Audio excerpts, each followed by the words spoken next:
우리가 믿음의 조상이라는 아브라함을 언급할 때 아브라함에게는 두 여자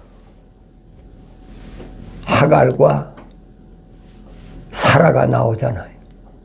뭐 그 후에 사라가 죽은 후에 뭐 다른 구두라는 여자도 또 얻어서 육형제를 낳았으니까 중요한 것은 어디에다가 초점을 맞추느냐. 성경적인 여자는 누굴 가리키나. 하나님께서는 남녀노소 똑같아요. 누구든지 하나님은 똑같이 사랑하시고 아끼시고 똑같단 말이에요. 누구만 그러느냐. 생명책에 그 이름이 기록된 사람이냐 아니냐. 주님이 그 말씀 하고 계시거든요. 주님이 선택한 사람이 누구냐는 거지. 주님이 선택한 사람은 다 생명책에 그 이름이 기록된 사람 아닙니까? 생명책에 기록된 사람이 특별히 다른 게 뭐가 있어요? 다른 건 똑같잖아요. 하갈이나 사라나 다른 게 뭐가 있어요? 구두라나 똑같이 다른 게 뭐가 있어요? 그래 육신의 DNA를 봤을 때는 요즘에 DNA라고 그러잖아요. 육신의 DNA를 봤을 때는 아브라함의 몸에서 난 자들이 다 발형제가 똑같아. 그런데 왜 유독 이삭만이 내 씨라 인정하겠다 말씀하셨느냐는 거예요. 사도 바울이 설명하잖아요. 하나님 말씀은 헛되지 않았더라. 자세히 읽어봐라. 자세히 읽어보면 안다는 얘기죠. 자세히 읽어보지 않으면 알 수가 없다는 얘기예요. 누구만 생명책에 그 이름이 기록된 사람들이 자세히 읽어보면 알게 된다. 내 이름이 생명책에 기록됐다면 내가 하나님의 명령대로 자세히 읽어봐야 될 거 아닙니까? 되새김질하고 읽고 되새김질하고. 그래 마태는 아브라함 때서부터 하나님의 아들이 육신 입고 오실 때까지 성경에서 그 족보에 육신적인 족보죠. 족보에 나타난 5 여자가 있어요. 5 여자가 있는데 4 여자는 우리가 뭐 너무나 잘 알잖아요. 그 4 여자는 다 생명책의 그 이름이 기록이 안 된 사람들은. 그런데 마지막 5번째 마리아는 생명책의 그 이름이 기록된 사람이라는 얘기예요. 그러니까 마리아는 성령으로 잉태하셨다.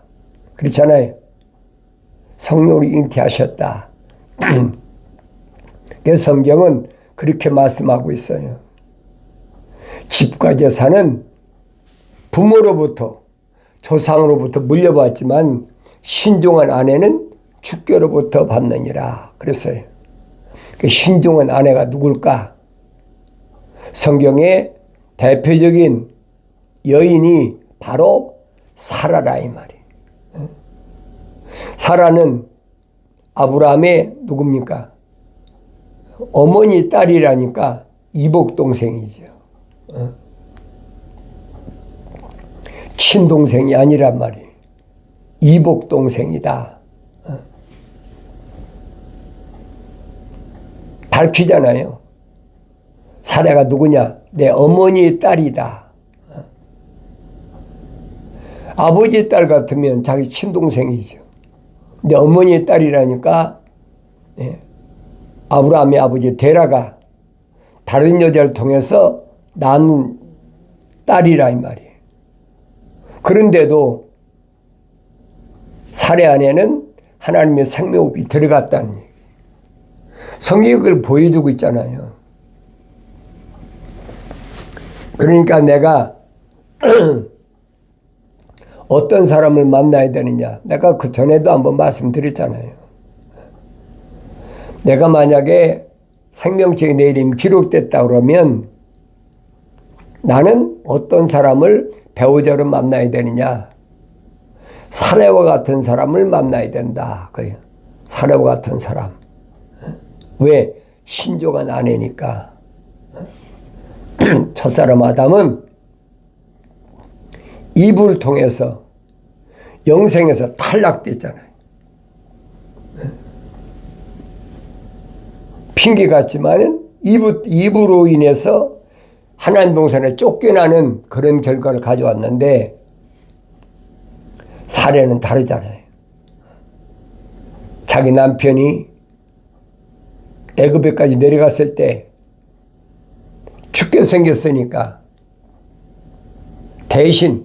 남편 대신 자기 몸을 애굽의 왕 파라오에게 팔았는데도 이런 방법 말 한마디도 않잖아요.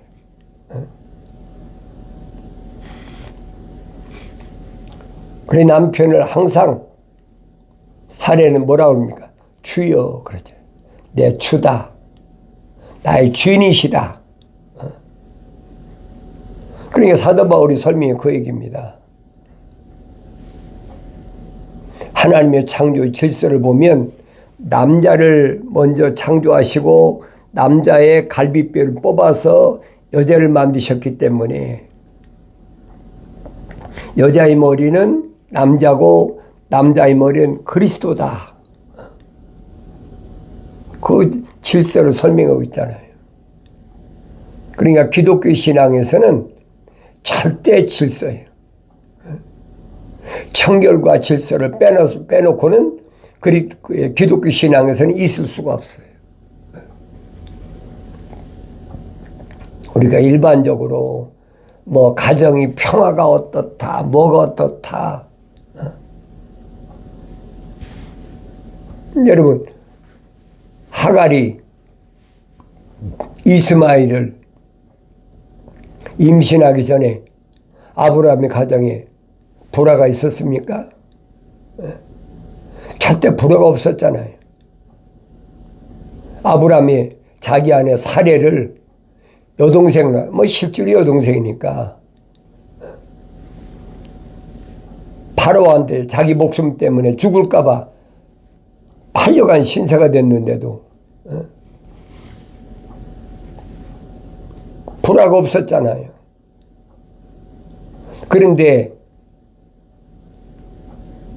하갈이 이스마엘을 임신했을 때는 아브라함의 가정이 막 뒤집혔잖아요. 불화가 일어났잖아요. 왜 그런가 내가 자세히 읽어봐야 되죠. 가정의 질서가 무너졌단 말이에요. 임신하다 보니까 주인의 남자의 아들 임신하다 보니까 사례를 우습게 생각한 거예요. 그러니까 사례가 내쫓아라. 내쫓아버리잖아요. 처음에는 사례가 핍박하니까 못 견디니까 도망갔지만은 나중에 이스마엘 나가지고도 또 불화가 생기잖아요. 내쫓기는 신사가 되어버렸단 말이에요. 그러니까 이런 내용들이 오늘 나한테 무엇을 말씀하는지를 내가 올바로 잘 알아야 된다는 얘기예요. 그러니까 성령 받기 전에는 안 보여요. 쉽게 세상 말로 아브라함의 가정에서 씨앗 전쟁이다. 근데 사도 바울은 그게 아니잖아요. 내가 3층 천에 올라가서 보니까 하늘의 비밀이죠. 3층 천에 가보니까 아브라함에게 두 아내는 비유다. 그래, 비유. 주님이 비유로 말씀하신 거하고 똑같은 비유를 지금 사도 바울이 설명하고 있는 거예요. 하나는 땅에 있는 예루살렘, 하나는 하늘에 있는 예루살렘. 사도 바울의 설명이 그거잖아요. 우리는 다 하늘에 있는 예루살렘 사라의 자식 이삭과 같이 천국의 상속자다. 나눠졌다는 얘기예요. 그러니까 이스마엘은 아브라함 몸에서 났지만 종이다. 상속받을 수가 없는 자다. 그것을 다르게 표현하면 겉사람과 육적인 사람과 속의 영적인 사람으로 딱 나눠서 분리해 설명하고 있는 거예요. 그런데 아직도 이게 안 보이니까 깨닫지 못하니까 육신적인 설말 이스마엘에 대해서만 관심을 갖고 있는 사람이 뭐 대부분이죠. 그런 사람을 가리켜서 어리석은 사람이다. 땅 위에 예루살렘은 종이다. 그래, 종. 종은 주인의 재산을 상속받을 수가 없는 자다. 겉으로야 똑같은 아브라함의 씨인데 뭐가 다르겠습니까?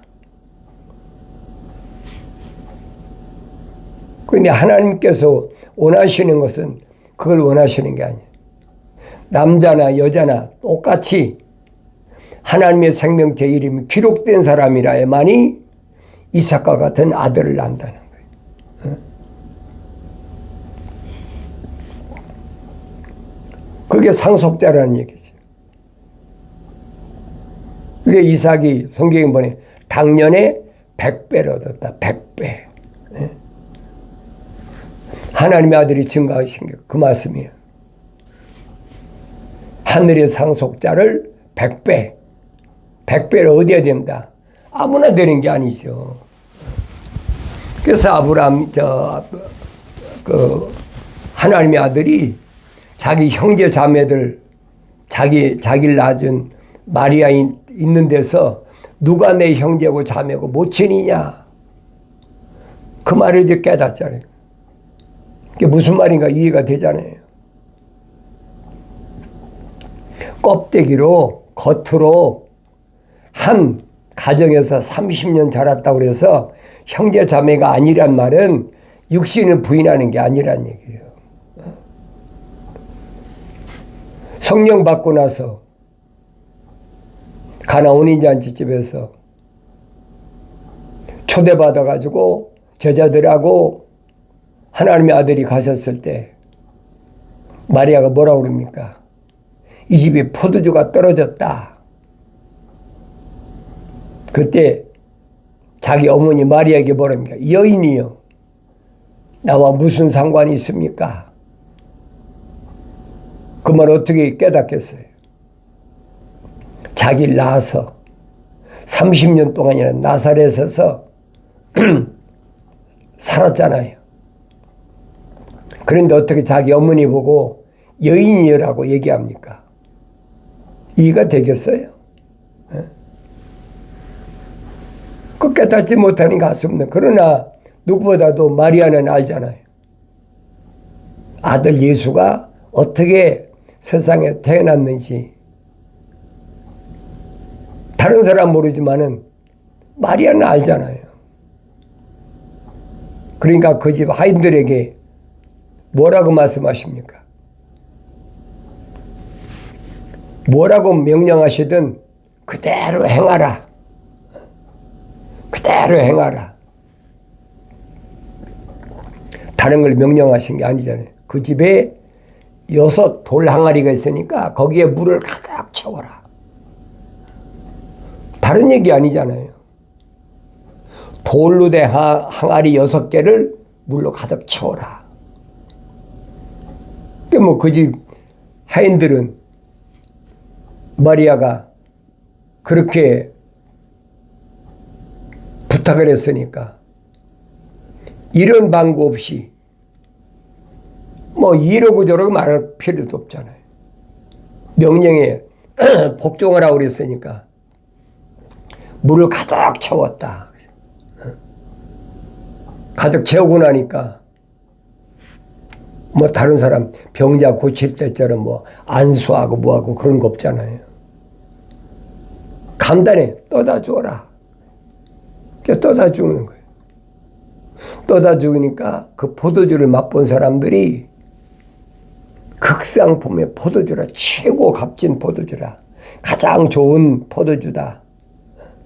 일반적으로는 잔치가 시작할 때 좋은 최고의 포도주를 내놓고 나중에 오는 사람들한테는 뭐 포도주가 모자라니까 뭐 물도 타든지 뭐든지 하겠지요. 그래 형편없는 포도주를 내놓는데 어떻게 이 집은 끝날에 이렇게 최고의 극상품 포도주를 내놓느냐. 못 알아들으니까. 여러분 그 말씀을 요한복음에서 읽고 여러분 어떻게 깨달았어요? 내가 누차 말씀드리잖아요. 6 돌 항아리란 말은 6천년 동안을 가르친 거다.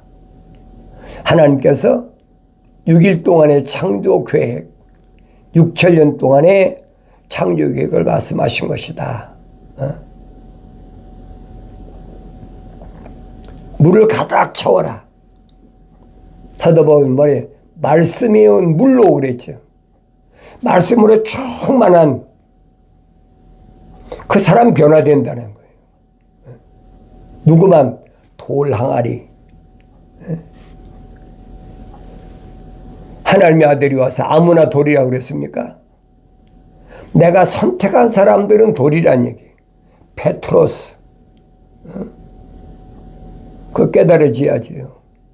쉽게 말하면 코드가 맞아야 돼야 돼.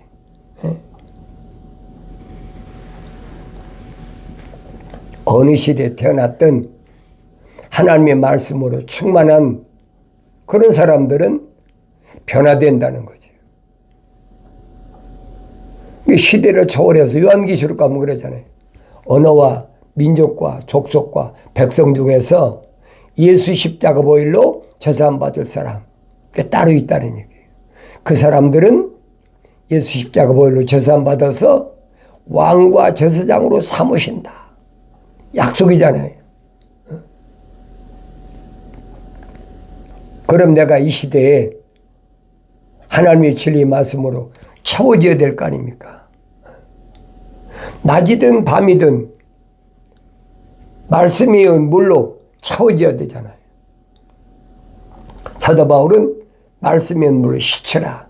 깨끗하게 씻어야 돼. 아무리 조그만 거라도 말씀에 빠진 것이 없으니까 다 씻어야 돼. 그게 예수 안에 있는 거예요. 내가 예수 안에 있는 삶이 어떤 삶인가 하는 것을 성경만이 설명해 주고 있어요. 사도 바울이 설명하잖아요. 예수 안에만 유일하게 있는 것이 뭐냐?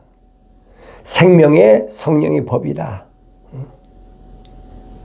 예수 안에 있어야 생명의 성령의 법이 나를 죄와 사망의 법에서 해방시켰다.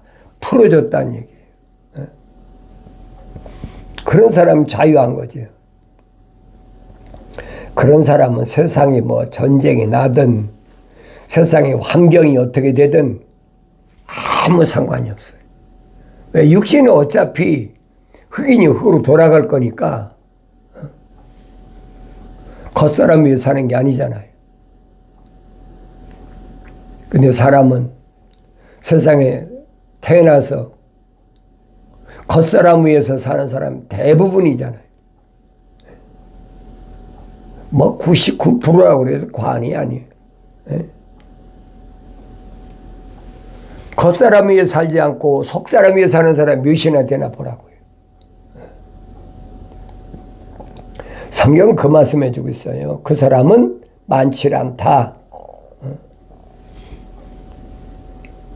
생명체에 그 이름이 기록된 사람은 많지 않다.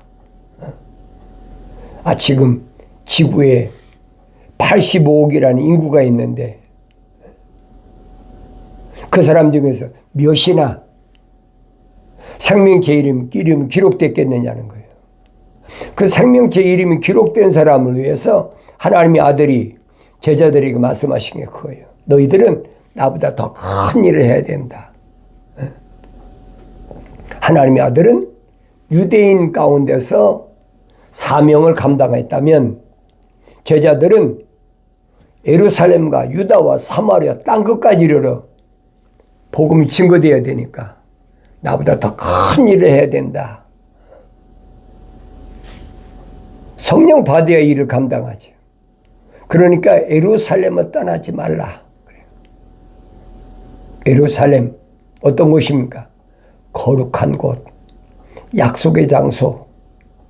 떠나지 말라는 얘기예요. 내가 거룩을 떠나서는 하나님의 아버지의 약속의 말씀이 성취될 수가 없어요. 날마다 말씀으로 새로워지고 날마다 말씀으로 씻고 누가 뭐래도 하나님의 말씀을 변질시키는 거짓을 행하면 그건 여지없이 용서가 안 되는 거예요. 그 요한계시록 읽어보시라고요. 거짓 선지자, 마술하는 자, 거짓말하는 자 용서가 안 되잖아요. 산채로 우리 유황 뿜어서 던져버린다고 그러죠.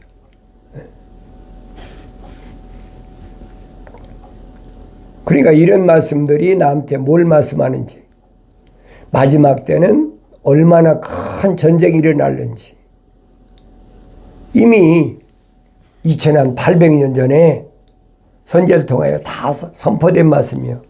그날에는 7 여인이 한 남자를 붙잡고 말하기를 우리가 우리의 빵으로 먹고 우리 옷으로 입으리니 단지 우리가 당신의 이름으로 불리기만 하여 우리의 수치를 제하게 하리라. 그날에는 얼마예요? 마지막 때예요. 7 나팔 소리에서 내가 말씀드리잖아요. 항상 기억하라.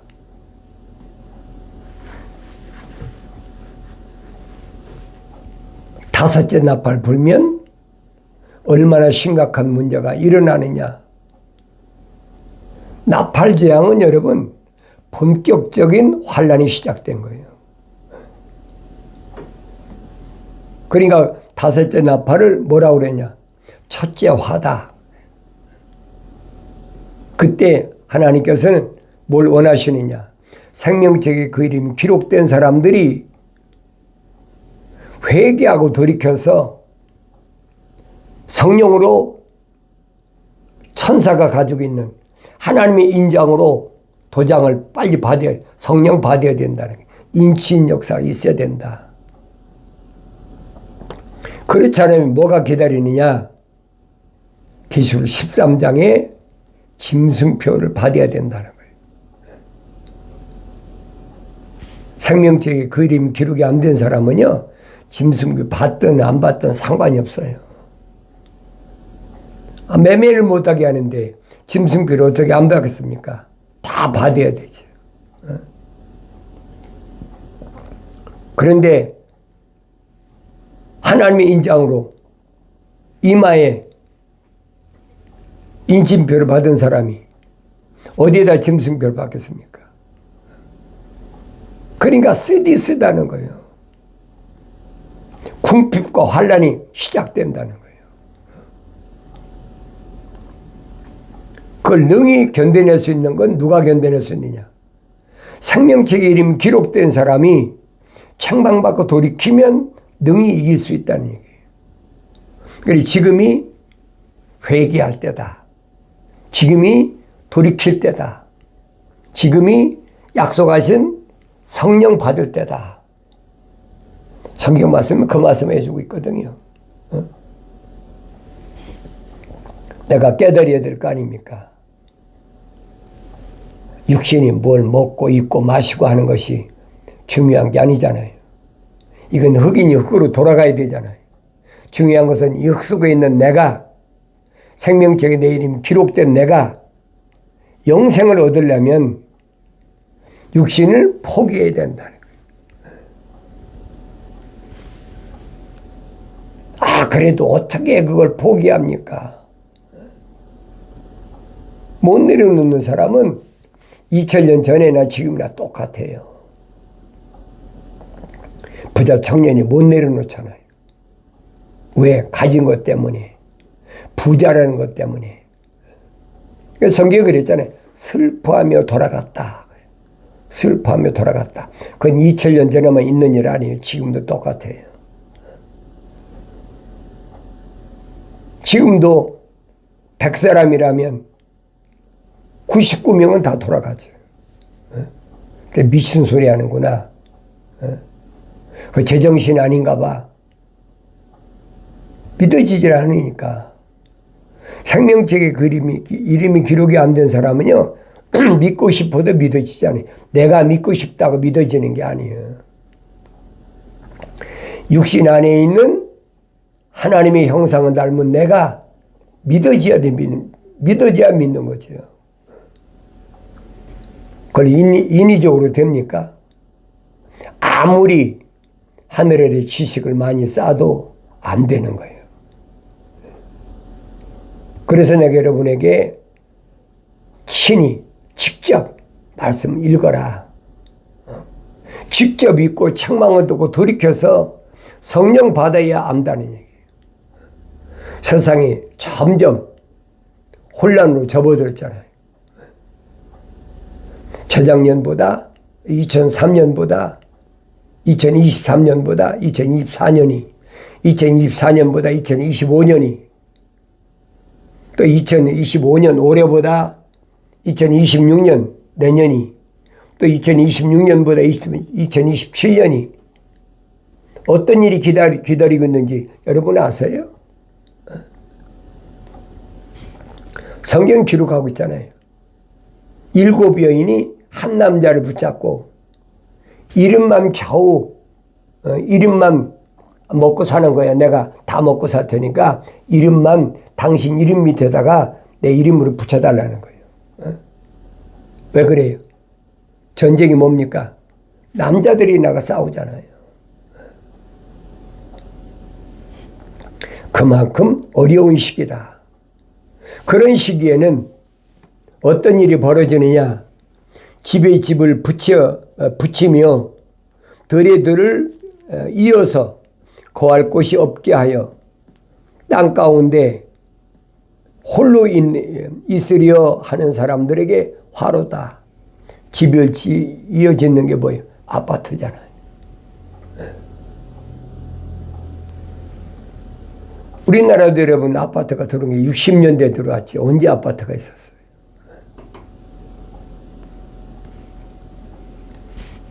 그러니까 이런 내용들은 거의 2800년 전에 이미 선제를 통해서 다 선포된 말씀이에요. 마지막 때는 이런 일들이 벌어지니까 이제는 부모를 공경하는 게 아니야.